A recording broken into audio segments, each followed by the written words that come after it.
So I'm trying out a recipe that my friend sent to me. This is going to be strawberry banana bread. And I've got 1.5 sticks of butter, 1.5 cups of sugar, and 1 8-ounce package of cream cheese in here. And I'm going to whip that up until it's light and fluffy. Next, it calls for 2 eggs. Okay, we're going to beat that in.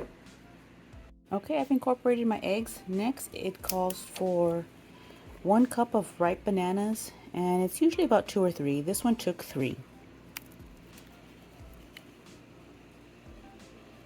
Okay, and 2 teaspoons of vanilla.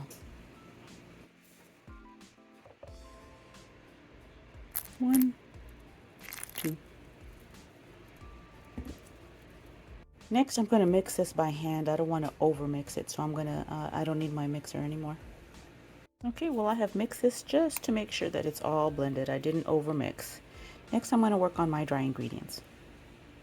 Okay, here I've got my 3 cups of all-purpose flour, a teaspoon of baking powder, a teaspoon of baking soda, and 1/2 teaspoon of salt.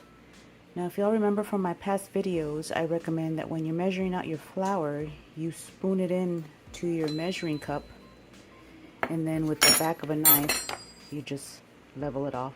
And the reason you want to do this is because it's not like brown sugar where you want to pack it into the cup and use that as a cup of brown sugar, but when it comes to flour, you don't want it packed because it will lead to a dry cake.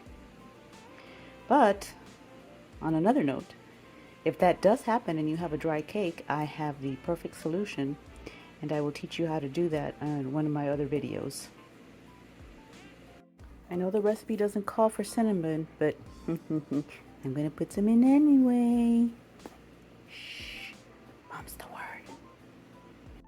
Okay, next I'm going to add the flour mixture to the wet mixture, and I'm going to just gently fold it in just to make sure that it's combined. I'm not going to over mix it. I'm going to do it by hand.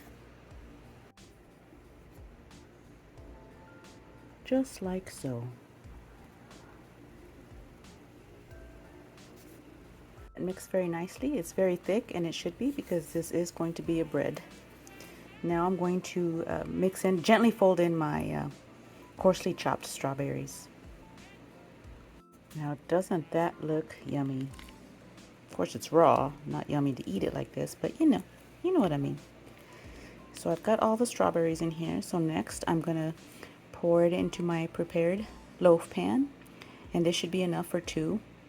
And then I'm going to put it in the oven for about an hour or so.